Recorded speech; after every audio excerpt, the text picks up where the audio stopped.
Alors, bonsoir, mesdames, messieurs. Mais je suis super contente de voir que vous êtes aussi nombreux, alors que c'est déjà la troisième fois, je pense, si je ne me trompe pas, qu'on organise une séance d'information de ce type-là.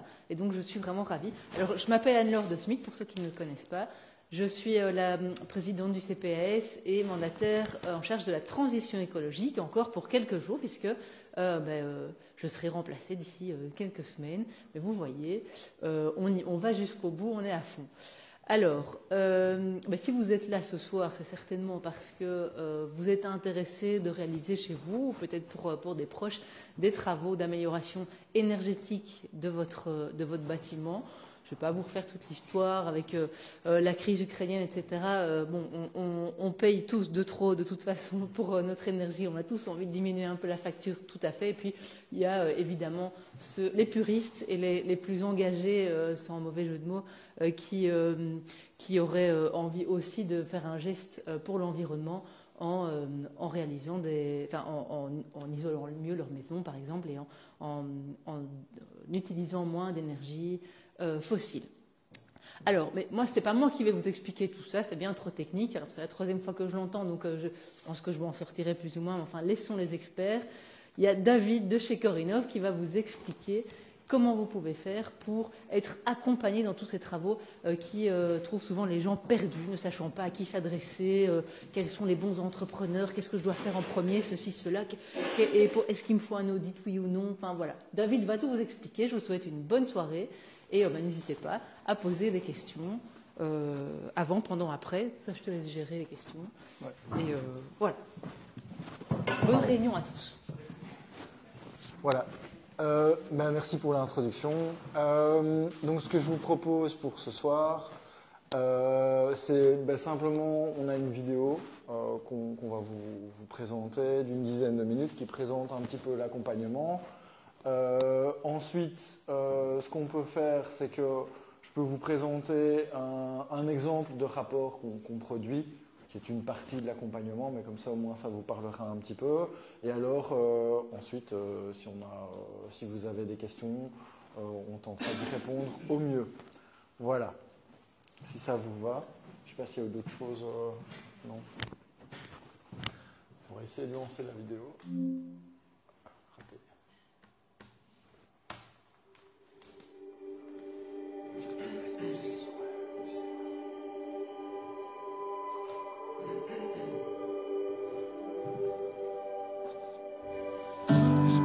Aujourd'hui, il est évident que nous sommes à l'aube d'un bouleversement climatique majeur lié à l'activité humaine.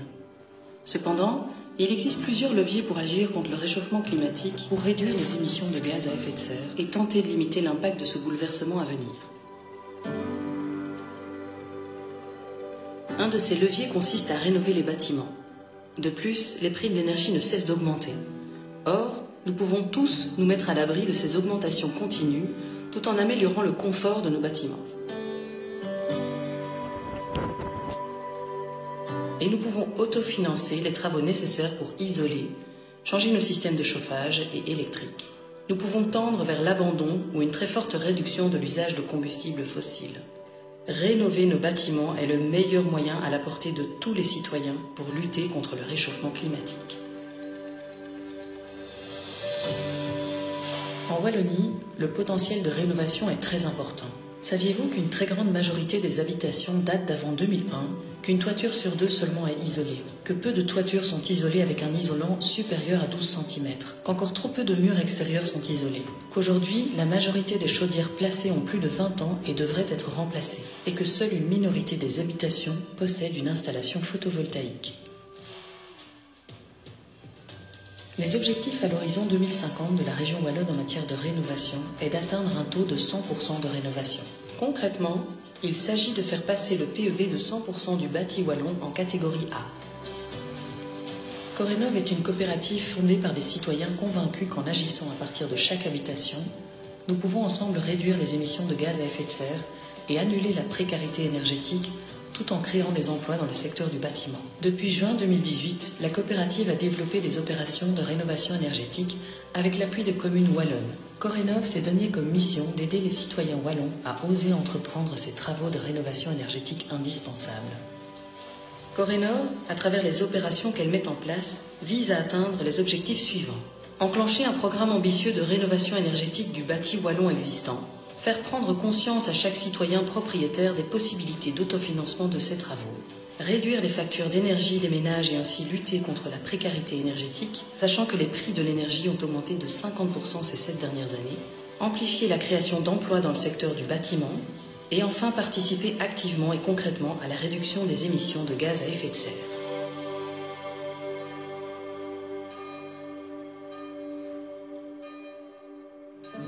J'habite à Liberchy depuis environ 3-4 ans et donc j'ai acheté une maison mais qui au départ était vraiment une passoire au niveau énergétique. J'ai appris que Corénov proposait ses services dans l'accompagnement de la rénovation. Ça permet d'avoir des conseils, en fait d'avoir des conseils au niveau financier, mais aussi des conseils au niveau du choix de l'entrepreneur et aussi des conseils au niveau technique. Donc évidemment il y a l'aspect purement porte-monnaie, donc bon, parce que en isolant la façade avant et en isolant la toiture, eh bien, je veux faire un fameux gain, en fait. Mais il y a aussi l'aspect environnemental. Je trouve que l'initiative de Corénov est intéressante parce qu'elle permet d'aller plus vite. Administrativement, c'est extrêmement lourd, donc dès qu'on a eu connaissance de ce projet, on s'est dit tiens, on va aller voir un petit peu ce qui se passe. Et on a été assez rapidement séduits par l'opération parce qu'il y avait tout l'accompagnement. De plus en plus, aujourd'hui, on est fortement sollicité par le citoyen parce que les factures d'énergie augmentent de manière drastique. Et donc, l'un des objectifs premiers à travers la rénovation énergétique, c'est de réduire les charges. Le service qui a été mis en place est valable pour tous les citoyens et tous les revenus. Donc ça, c'est vraiment important. Il faut savoir qu'aujourd'hui, le montant des aides publiques peut être très important et d'autant plus important que les revenus sont faibles. Dans un bâti, il y a plusieurs sources de déperdition thermique, dont 30% via la toiture, 25% via les murs, 20% par les fuites d'air, 13% par les vitrages et 7% par le sol. Dès lors, plusieurs types de travaux sont concrètement envisageables, tels que l'isolation thermique du toit, des murs et des sols, le remplacement des châssis et du vitrage, le remplacement du chauffage, la mise en place d'énergies renouvelables comme le solaire photovoltaïque ou le solaire thermique. Des résultats concrets sont très rapidement et facilement atteignables. Avec seulement 18 ou 24 mètres carrés de panneaux photovoltaïques, vous pouvez déjà atteindre une production de 3000 à 4000 kWh. Or, la plupart des toits ont des surfaces plus importantes. L'installation d'une chaudière à condensation assure 15 à 25% d'économie et avec une chaudière à biomasse, on parle de plus ou moins 30% d'économie.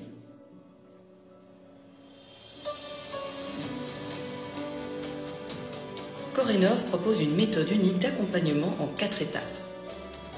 Tout démarre par une analyse de faisabilité technique et financière de votre projet avec le simulateur Corénov, ce qu'on appelle le diagnostic énergétique et financier ou DEF. Celui-ci étant suivi de l'intérêt de faire appel ou non à un auditeur agréé. Concrètement, il s'agira de proposer des améliorations énergétiques, isolation, chauffage, énergie renouvelable, évaluer le coût des travaux et budget avant la demande de devis, calcul du montant des primes, intérêt d'un audit complet ou non. Prenons une rénovation comprenant la réfection de la toiture, l'isolation de celle-ci et des planchers, l'isolation des murs, le remplacement des fenêtres et des portes, ainsi qu'une installation photovoltaïque, le tout pour un montant de 80 000 €. Le diagnostic financier va simuler le montant des primes en fonction du revenu du ménage et les réductions fiscales pour dégager le montant total à investir ainsi que les économies d'énergie annuelles qui seront réalisées. Vient ensuite la réalisation de l'audit agréé, puis arrive l'appel à devis. Corénov peut, sur demande des candidats, proposer des partenaires de l'opération correspondant aux travaux à réaliser mis en évidence par le DEF et l'audit. Ces entreprises viennent chez vous afin d'établir leur devis. Dès réception de ces devis, vous les envoyez à Corénov pour analyse. Nous vous recontacterons par téléphone ou par mail suivant les remarques à apporter. Lors de cette phase, il s'agira d'analyser avec vous les devis reçus, de cerner le montant total des investissements requis, de cerner le total des aides publiques accessibles et enfin de vous guider dans les démarches administratives à entamer comme l'obtention d'aides publiques telles que prêts 0%, primes, réduction, ou les demandes de financement.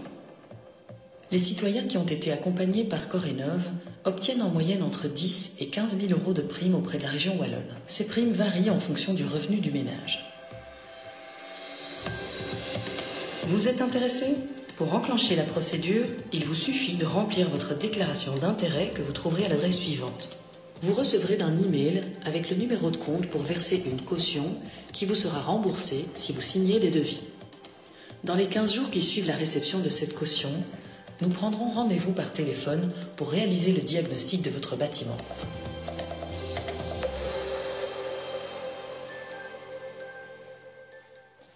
Voilà, alors juste une petite chose, on a une petite capsule vidéo de moins de 2 minutes je pense qui a été réalisée par rapport à un citoyen des Bonvillers qui a effectué ces travaux de rénovation. Donc si vous voulez, si vous êtes OK, on peut vite vous la projeter, comme ça vous aurez un témoignage de citoyens.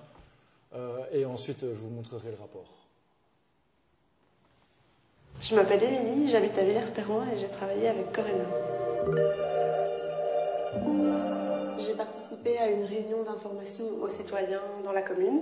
Ça correspondait vraiment à notre situation à ce moment-là, c'est-à-dire qu'on allait entamer des travaux et qu'on pensait faire un audit. Et donc là, il y avait vraiment le projet de faire comme un pré-audit. Et donc, pour entamer les travaux, ça nous apportait vraiment beaucoup d'informations et ça permettait de nous éclairer sur l'ordre des étapes à effectuer. C'est vrai qu'on avait déjà notre projet en tête et suite à la visite de Corénov, donc ça a confirmé qu'on devait vraiment refaire toute l'électricité de la maison parce que c'était une ancienne maison. Donc ça c'était le premier point qui est un gros poste, mais aussi les châssis. Ensuite il y a eu le toit, vraiment un poste important. Tous ces travaux vont nous permettre d'économiser un petit peu moins de 2 000 euros par an quand même, lorsque le prix de l'énergie était encore plus bas qu'actuellement. Donc je pense que ce sera plus important maintenant. Nous avons déjà réalisé une partie des travaux, nous avons remis aux normes l'électricité dans toute la maison et nous avons changé les châssis.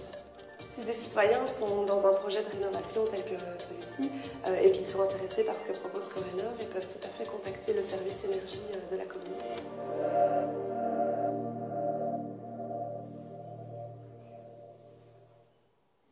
Voilà, pour ceux qui connaissent, qui savent où c'est.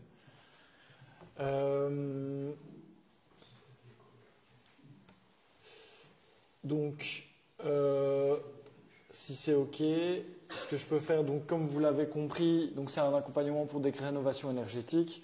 La première phase, c'est ce qu'on appelle le diagnostic énergétique et financier. Donc là, on va chez vous, on fait vraiment une analyse du bien. Donc c'est ce que madame ici appelait le pré-audit, avant l'audit, de voir un peu, de faire un bilan compréhensible.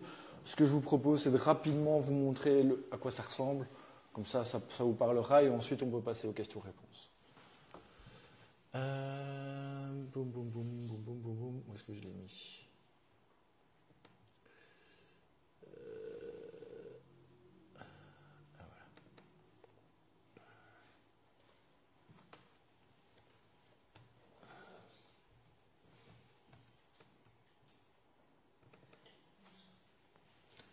Voilà. Voilà. Alors, bon, il y a page d'entête, etc., explication, description de la maison.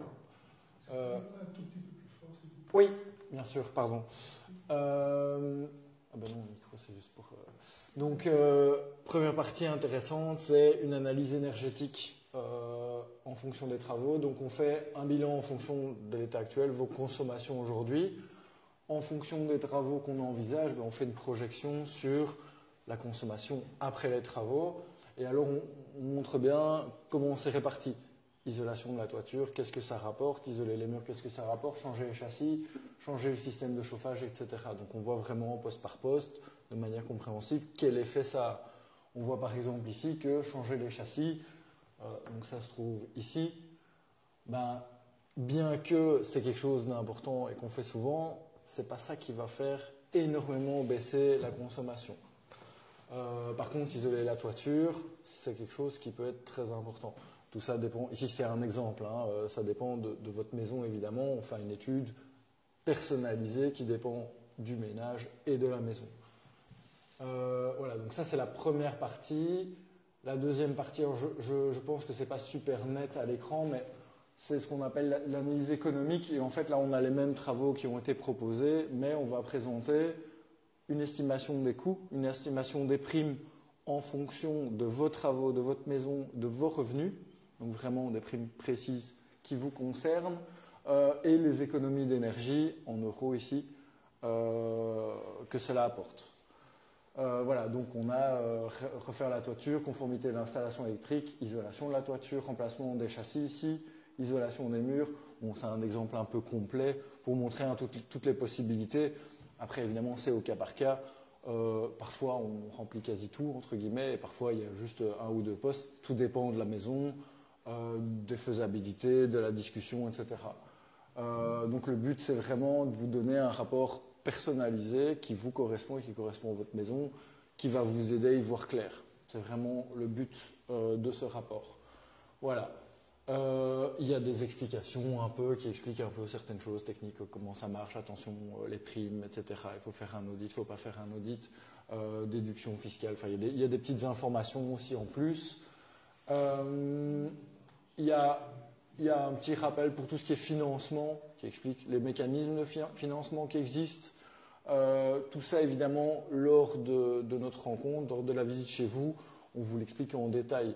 Et aussi en fonction de votre projet. En général, on va parcourir ici le rapport avec vous. On va vous le présenter directement dans une version, pas finale, mais qui présente déjà les premières conclusions, on va dire. Et on va déjà explorer, vous allez nous dire, moi j'aimerais faire un prêt à taux zéro auprès de la Société Wallonne de Crédit Social pour faire mes travaux, pour faire ceci, cela, est-ce que ça marche, comment il faut faire, à quoi je dois faire attention. Et là on va déjà essayer avec vous de construire votre projet, quoi. Vraiment d'identifier quels travaux vous voulez faire, de vous aider à les identifier, comment vous allez les financer et comment vous allez faire pour les primes, enfin vraiment de tout mettre en place. Ça vous aide vraiment à tout mettre en place. Ensuite, ça c'est petit cadeau, c'est à imprimer, à mettre sur le frigo. C'est juste un rappel finalement de toutes les étapes. Ici, on ne va pas discuter beaucoup, c'est juste pour vous vraiment, pour l'imprimer, de vous aider dans votre projet, de dire voilà, aujourd'hui on fait l'analyse, le diagnostic énergétique et financier. Ok, on avance et alors est-ce qu'il faut faire un permis d'urbanisme? Est-ce qu'il faut faire un audit logement? Il faut faire a priori quand même des demandes de devis pour avoir des travaux, sinon vous faites vous-même, c'est possible aussi. Et alors on vous rappelle un peu à quoi faire attention. Les devis, envoyez-les à Corénov, comme ça on vous donne un avis, on vérifie que c'est bien éligible à prime, ce genre de choses. On répond à vos questions par rapport aux devis si vous en avez.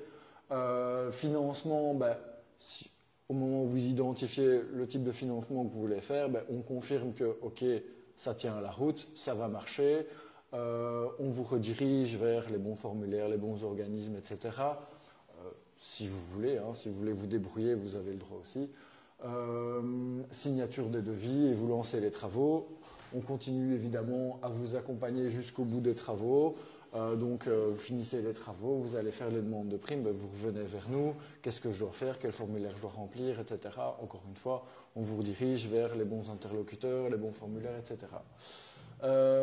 Et alors, la fiche travaux, ici, c'est vraiment lister tous les travaux qu'on préconise avec des informations techniques. C'est surtout pour aider à la réalisation des devis. Donc, c'est surtout pour aider les entreprises avec des informations techniques, on va dire, importantes à savoir pour eux.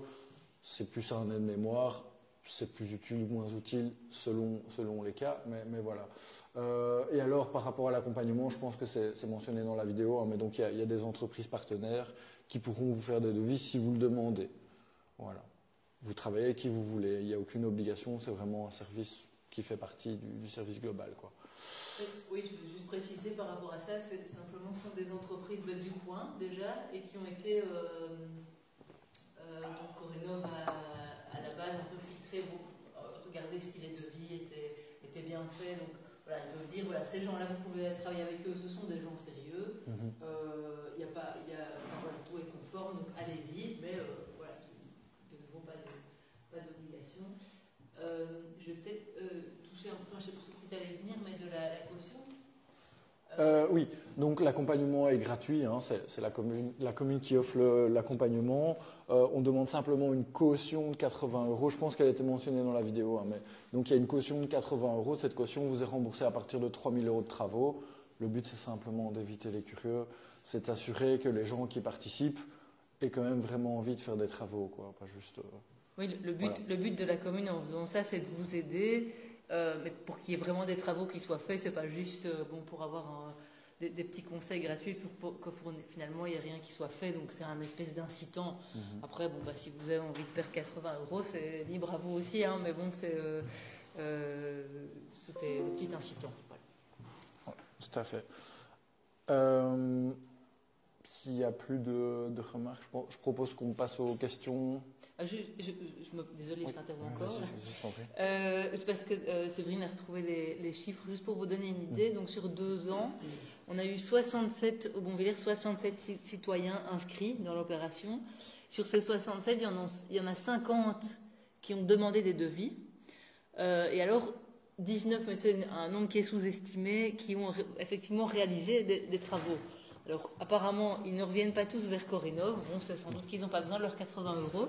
Mais voilà, donc ça a quand même fonctionné. Et alors, vous savez, à la commune, et c'est normal, quand il y a des choses qui ne fonctionnent pas, les citoyens le font savoir. Et ça, c'est certainement bien un point sur lequel il n'y a pas de mécontentement. Donc, absolument aucune personne qui nous a téléphoné pour dire non, ça ne va pas, l'accompagnement, ça ne va pas, pour se plaindre. Je crois que tout le monde est vraiment ravi de cet accompagnement. Même si pour certains, ça fait... au départ, c'est presque trop beau pour être vrai, puisque c'est gratuit et que vous avez cet accompagnement, mais il n'y a pas de piège. Tout va bien. Par rapport aux résultats, effectivement, il y a le fait qu'il y a beaucoup de gens qui font leurs travaux et qui ne reviennent pas, parce que c'est fait, ils sont contents, et puis voilà. Il y a aussi le fait que ça prend du temps. Entre le moment où on fait la visite et le moment où les travaux se réalisent, dans certains cas, ça va plus ou moins vite, parfois 3 mois, 6 mois, parfois 1 an, 2 ans. J'en ai qui reviennent maintenant, des gens que j'ai accompagnés en 2022 encore, et qui me disaient, ça y est, on se lance, quoi. Parce que c'est des grosses décisions aussi. Enfin, ça dépend. Des fois, c'est des plus grosses ou moins grosses, mais il y en a qui sont quand même très importantes au niveau financier, donc il faut le temps. Enfin, voilà. Ok.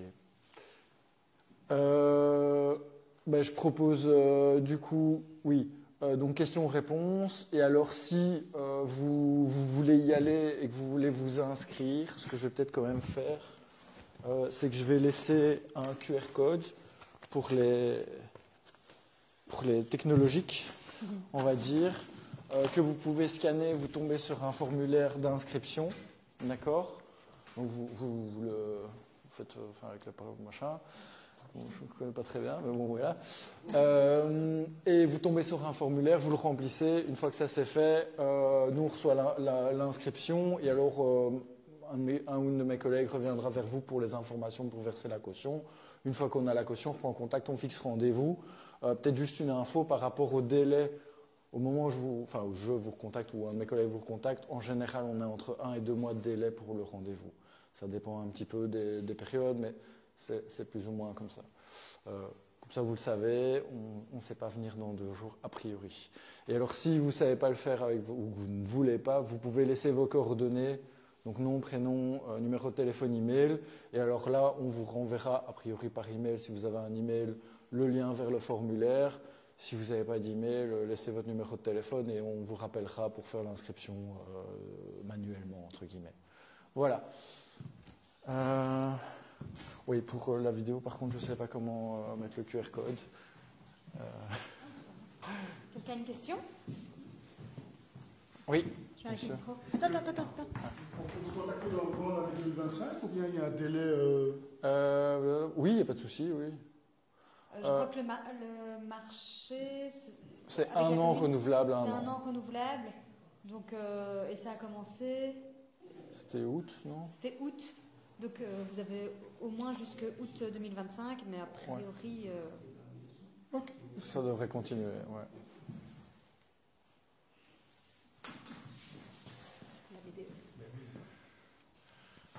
Bonjour. Oui.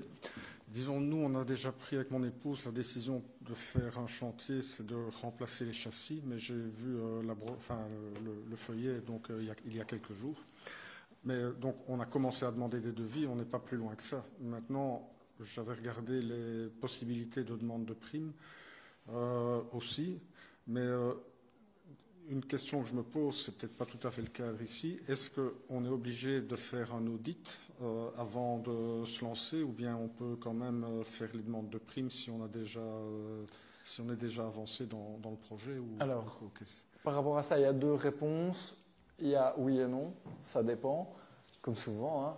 A priori, alors il y a deux systèmes de primes. C'est pour ça qu'il y a deux réponses. Le système de primes avec audit, vous devez réaliser l'audit avant le début des travaux. Voilà. Le système de primes sans audit, là vous ne devez pas, mais attention il faut que le montant total de la facture soit de 6 000 €. Donc si vous remplacez tous vos châssis, à mon avis, ça ne va pas aller. Ouais. Tu dis 6 000 maximum? Oui. Sauf les travaux de toiture. Oui, sauf les travaux de toiture. Là, je parle pour les châssis. Ici, pour la question, c'est les châssis. Sauf pour les travaux de toiture où, effectivement, il n'y a pas de limite. Mais pour les autres travaux, c'est 6 000 €. Et à partir du moment où on fait l'accompagnement avec vous, donc vous faites un premier diagnostic et vous conseillez un certain nombre d'interventions à prévoir dans la maison avec un ordre de priorité, je suppose. Oui. Mais on peut choisir nous-mêmes par quoi on commence. Alors, vous faites absolument ce que vous voulez. Vous faites l'inverse de ce que je dis si vous voulez. Il n'y a aucune obligation. On est là pour vous aider. Après, nous, on s'adapte aussi. Si vous me dites, bah oui, ok, je comprends bien que dans la logique, ce serait mieux de faire comme ça, comme ça, comme ça. Moi, j'aimerais bien faire comme ça, comme ça, comme ça. Ce que vous devez faire, c'est me poser la question, est-ce que ça pose un problème? Est-ce que vous voyez un problème à faire comme ça? Nous, on est là pour vous conseiller. Vraiment, c'est vraiment ça. Si vous me dites, ok, je vais d'abord faire ceci et après faire cela, je fais, ok, mais alors faites attention à ceci. Demandez bien de prévoir cela. Voilà, c'est des choses, alors, ici je ne dis pas, parce qu'on ne sait pas trop ce que vous voulez faire, mais typiquement châssis et murs, si vous voulez isoler vos murs, les deux vont un peu ensemble. Idéalement, on change les châssis, on isole les murs, si on fait une isolation même par l'intérieur ou par l'extérieur, pareil. On pourrait envisager de le faire dans l'autre sens, mais c'est vraiment pas conseillé. Donc ça crée beaucoup de problèmes, de surcoûts, etc. Donc nous, on est là pour vous conseiller. Vous me posez la question, bah, est-ce que ça pose un problème si je fais ça dans cet ordre-là? Je vous dirais oui, non, faites attention à ceci, cela, mais il n'y a aucune obligation. Par rapport à l'audit logement, c'est là où il y a un peu plus de contraintes, pour avoir les primes en tout cas. Alors aujourd'hui, on n'est plus obligé de suivre l'ordre de l'audit. À part mise en conformité, installation électrique et gaz et ce qu'on appelle les travaux liés. C'est principalement tout ce qui est rénovation de toiture, isolation et également traitement d'humidité. C'est des détails, vous ne prenez pas trop la tête avec ça, mais voilà. Dites-vous qu'à part tout ce qui est conformité gaz et électricité, c'est relativement flexible. Si vous voulez faire un prêt à taux zéro, par contre, là, il y a de nouveau des conditions en plus. Donc voilà, en gros, avec la région wallonne, les primes, etc., comment ça marche? Au plus vous en voulez, au plus ça va être compliqué. Voilà. Donc, on peut faire l'audit énergétique. Oui. Et on n'est pas obligé de suivre l'ordre de priorité qu'il donne. Non. Et on n'est pas obligé de faire tous les postes qu'il recommande. Non plus, non. À part les mises en conformité, où là, il n'y a pas le choix.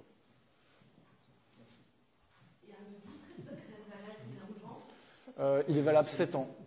Et vous pouvez faire les demandes de primes sur 8 ans. J'ai une question de base et je ne sais pas si vous pourrez répondre. Il y a une quinzaine d'années, la région wallonne a sponsorisé les panneaux solaires en garantissant des certificats verts pour une durée de 15 ans. Ils sont revenus à 10 ans, donc c'est une rupture de contrat. Maintenant, ils promettent des primes. Et étant donné la situation financière de la Wallonie, qui est très critique, est-ce qu'il y a quand même une garantie qu'on reçoive des primes? Alors, je vais vous couper tout de suite. Je vais vous dire la vérité. Si vous lisez bien, il n'y a aucune obligation. Alors ça jette un froid. Mais si vous lisez bien, moi je dis les choses telles qu'elles sont. Hein. Je ne travaille pas pour la région. Hein. Je vous comprends tout à fait. Il n'y a pas, c'est marqué que c'est en gros jusqu'à épuisement des stocks.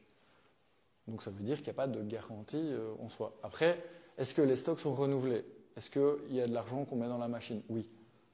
Clairement, la Wallonie, les budgets qui ont été alloués, en tout cas pour cette année et l'année prochaine, ils sont amplement suffisants. On n'est pas dans un cas comme à Bruxelles, par exemple, où chaque année, au mois de juillet, août, épuisement des stocks, ah, désolé, plus de primes. En Wallonie, c'est jamais arrivé, et pour le moment, les budgets alloués pour les années qui viennent sont toujours OK. Après, c'est de la politique, ça peut changer. Il n'y a aucune garantie que dans 2 ans, il y a encore des primes, je veux dire, peuvent changer hein, le système. Maintenant, en pratique, ce qu'on observe, c'est que quand il change, il y a une période de transition. C'est-à-dire que très souvent, ce n'est pas qu'ils suppriment complètement les primes, mais ils changent un peu comment ça fonctionne. Et ce qu'ils disent, c'est bon, ceux qui ont fait leur audit, vous avez encore un certain temps pour bénéficier des primes de l'ancien système. Pour les autres, pour les nouveaux, c'est le nouveau système. Et si vous traînez trop, tant pis pour vous, ou vous passerez dans le nouveau système. Qu'est-ce que ça veut dire? C'est que il n'y a pas de garantie, vous n'allez pas avoir un saut comme ça. Mais en pratique, ce qu'on observe, c'est que ça se maintient, ça reste. Après, clairement, si vous faites un audit, c'est pour faire des travaux cette année ou l'année prochaine. Ne faites pas un audit logement en vous disant « je vais peut-être faire des travaux dans 5 ou 10 ans ». Ça, je pense que ce n'est pas une bonne idée. Parce que vous risquez clairement de vous retrouver… À la limite, si je prends le planning suivant, on demande à Corénov d'intervenir, on est en fin 2024, tout se met en branle et on commence des travaux de rénovation de toiture au début 2026, la bonne saison. Le temps d'avoir des entrepreneurs, d'évaluer les devis, tout ça. 2026, on fait des demandes de primes. Pour être remboursé, il faut environ 2 ans. On est parti vers 2028. Donc on doit compter sur le budget de la région Wallonne en 2028, plus ou moins. C'est 1 an. Vraiment, ils sont à 1 an, ce qui est beaucoup, hein, mais c'est 1 an. Ouais. Alors, je vais répondre peut-être un petit peu comme ça, je vais vous répondre directement. Si vous faites des travaux pour les primes, je pense que c'est une très mauvaise idée. Faites des travaux parce que c'est utile, je pense. Alors, je peux comprendre que parfois, les primes sont, enfin, parfois, très souvent, elles sont dans l'équation, elles sont quand même quelque chose d'important. Parce que clairement, on se dit, j'avance beaucoup d'argent, c'est un peu juste. J'espère quand même récupérer une partie, enfin en tout cas, je compte dessus. Je veux dire, il y a un moment, il y a des risques en tout. Si vous voulez limiter le risque, le mieux c'est alors de faire un prêt à taux zéro, parce que là, le montant des primes, il est, il est acté au moment où vous signez le crédit. Là. Et donc là, c'est fixé dans le marbre. Voilà. Il y a toujours un risque. Je suis pas une langue de bois, donc désolé, mais il y a toujours un risque. Maintenant, si vous n'en prenez pas, vous n'avancez pas non plus. Voilà. C'est un critère d'analyse qu'il faut faire, parce qu'en parcourant très rapidement le tableau, à la limite, le montant des travaux, c'est plus ou moins, je caricature, 50 000 euros.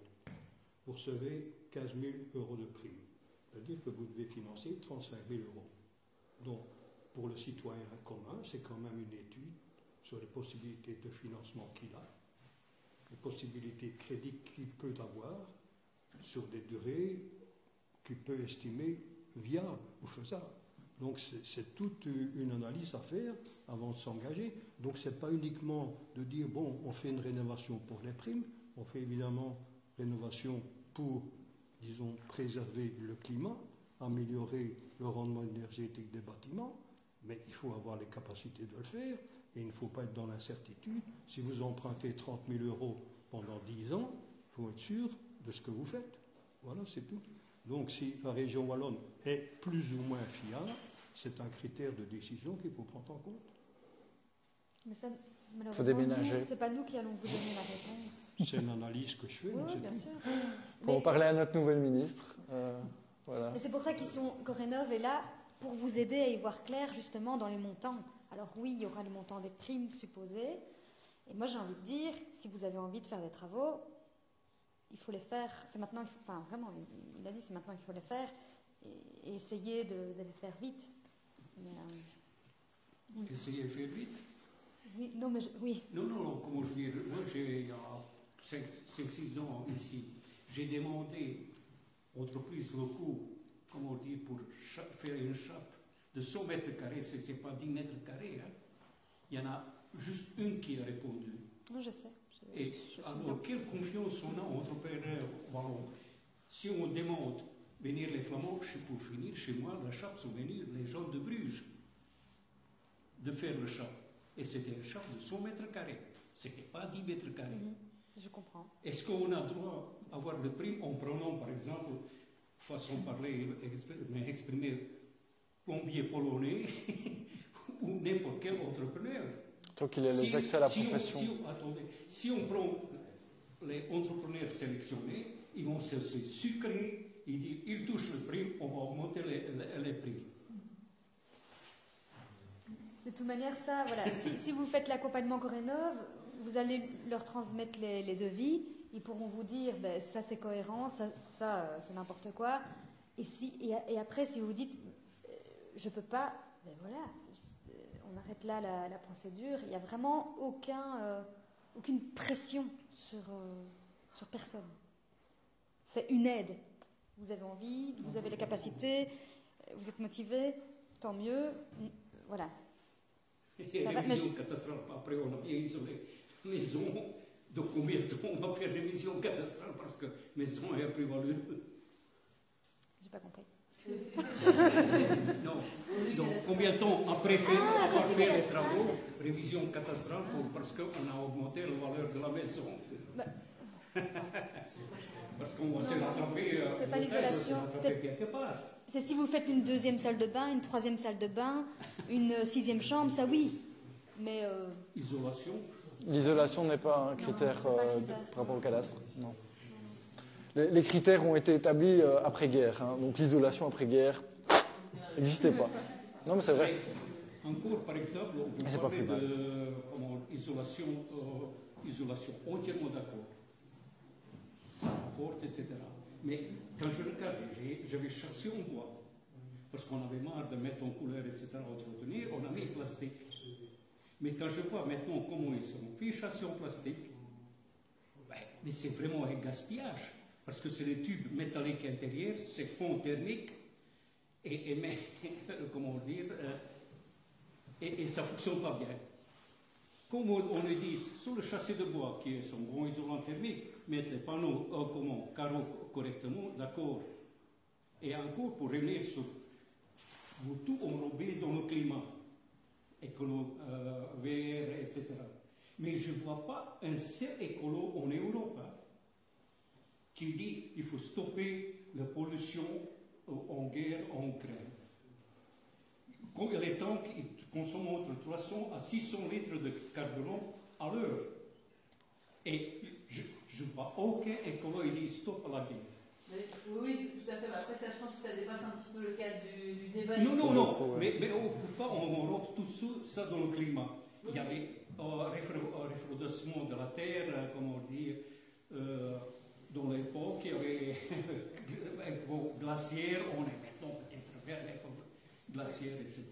Oui, ok, mais il n'y a rien, de toute façon, rien n'est parfait, il n'y a pas de solution miracle où il y a toujours du pour et du contre dans tout ce qu'on fait. Donc voilà, c'est sûr que la façon dont les châssis sont fabriqués, on pourrait peut-être en débattre à un autre moment, mais voilà, je ne sais pas s'il y a encore d'autres questions sur Marc. Oui. À propos des firmes avec lesquelles vous travaillez, au niveau de fiabilité, simplement une anecdote, c'est que j'ai voulu isoler mon pignon, j'ai fait venir une entreprise de la région, il est venu une fois, je lui ai exprimé ce que je voulais, et puis j'ai eu de ses nouvelles, quoi. Donc j'ai jamais eu de devis. Donc est-ce que les entreprises avec lesquelles vous travaillez, il y a un vrai suivi et qu'on a de vraies réponses derrière Parce qu'on a un peu la répression parfois quand le chantier ne leur convient pas, qu'ils s'en foutent, ils ne remettent pas de prix, quoi. Il y en a qui font ça, clairement. Par rapport aux entreprises, donc, pour nous c'est très important parce que c'est quelque chose qui est fort demandé. Effectivement, comme vous le dites, j'en ai marre de demander des devis, les gens ils viennent et puis ils n'envoient pas, etc. Nous, qu'est-ce qu'on fait par rapport à ça? Donc, on fait une analyse financière, une analyse technique, on vérifie tous les accès à la profession, etc., qui ne montent pas de blanche. On fait vraiment une analyse de la société au moment où elle les embarque, on va dire, voir que on fait une analyse financière, technique sur est-ce que c'est un couvreur, est-ce qu'il a les accès à la profession, est-ce que tout est OK, est-ce qu'il doit montrer patte blanche. Ça, c'est une première chose. Il signe une convention avec nous. Elle est contresignée. On signe tous les deux. Dans la convention, ils s'engagent à quand on les envoie, à les remettre devis. Je ne sais plus le délai précis, je crois que c'est prendre rendez-vous dans les 3 semaines, envoyer le devis dans le mois, enfin des délais raisonnables. Ils s'engagent à le faire. Et nous, ça, on regarde quand même très fort. Clairement, il y a des entreprises, parfois, on remarque, tiens, elle commence à pas toujours envoyer ce devis à temps. Enfin, le temps, le délai précis, c'est pas très important, mais elle n'envoie pas son devis ou la personne me recontacte, me dit, j'ai toujours pas reçu le devis, il est venu. On les contacte, on voit qu'est-ce qui se passe. On fait un suivi par rapport à ça. Et clairement, s'ils disent, ouais, non, mais j'ai pas le temps, ok, pas de souci, bah alors on vous envoie plus. On vous sort, il n'y a pas de souci. Nous, on veut vraiment que les entreprises réagissent. Ils se sont engagés à le faire. Donc voilà. Également, dans la convention, ils s'engagent à ce que Corrénov puisse jouer le rôle de médiateur s'il y a un souci, un conflit. Et en dernier recours, à aller se présenter auprès de la Confédération de la construction s'il y a un souci technique. On a également mis qui, normalement, ils s'engagent aussi à accepter une commission de conciliation si nécessaire. Donc on essaie vraiment de faire en sorte que ça se passe bien. Alors on n'est jamais à l'abri d'un petit souci. Moi ce que je dis toujours c'est s'il y a un souci, vous devez me le dire pour vous aider vous et également pour aider tout le monde. En gros s'il y a une entreprise qui ne va pas bien, qui déraille, j'en ai déjà eu, hein, ça allait très bien. Du jour au lendemain, sa femme l'a quitté, c'est con, mais voilà. C'est elle qui faisait la compta, qui gérait tout et tout. Et la gestion, ça s'est écroulé complètement. Il a fait faillite 6 mois plus tard, 1 an plus tard, je ne sais plus. Et voilà, c'est des choses qui arrivent, mais voilà. Mais l'important, c'est que ça nous revienne et comme ça, nous, on les recontacte. Qu'est-ce qui se passe? Ah ouais, bah, je fais une mauvaise passe, ça ne se passe pas bien. Ok, on met en pause, enfin, on voit ce qu'on fait, mais voilà. Voilà, ça veut dire qu'a priori, oui, ils vont venir, ils vont faire un devis et ils vont vous l'envoyer. On attend des devis corrects, complets, techniques, etc. Si ce n'est pas le cas, vous me le dites tout de suite. Enfin, tout de suite. Ne m'appelez pas au bout d'1 heure que vous l'avez contacté, il m'a pas... mais voilà. Il est venu il y a 3 semaines, j'ai toujours pas le devis, qu'est-ce qui se passe quoi? Moi, en général, je l'appelle, je fais, bah, tu l'as envoyé, tu l'as pas envoyé, qu'est-ce qui se passe? Parfois, ça arrive dans les spams, ça arrive, c'est con, hein, mais voilà. Ou parfois, j'ai beaucoup de choses, mais je l'envoie demain. Ok, bah, tu l'envoies demain. Hein, okay. Enfin voilà, c'est un peu le truc.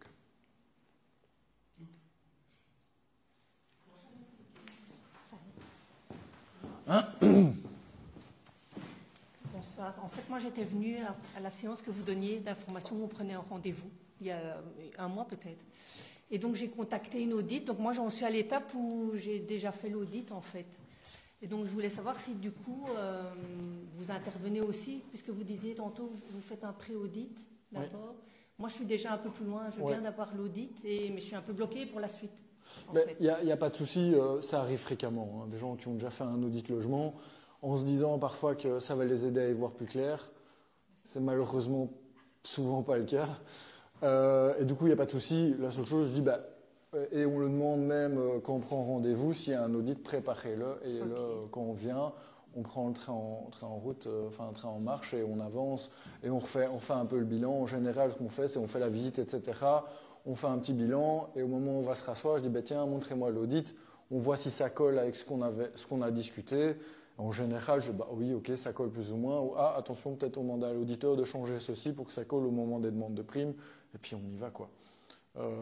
Ou parfois, même, ça permet aussi de recommander des choses qui sont, a priori, pas recommandées par les auditeurs parce que ça colle pas avec leur... Le but de l'audit, c'est d'arriver en label A ou au label A+. Il y a des travaux, parfois, qui, du coup, leur rendent la tâche compliquée, mais qui sont quand même intéressants. Par exemple... insuffler un isolant dans une coulisse, donc dans le creux d'un mur, c'est assez rarement recommandé par les auditeurs parce que c'est pas suffisant que pour arriver au label A et c'est également pas suffisant pour avoir des primes. Mais l'avantage, c'est que ça coûte beaucoup moins cher et que ça permet de faire des économies non négligeables quand même. Donc voilà, c'est ça qui est intéressant aussi. Parfois on dit, oui, il y a des primes pour ça, mais c'est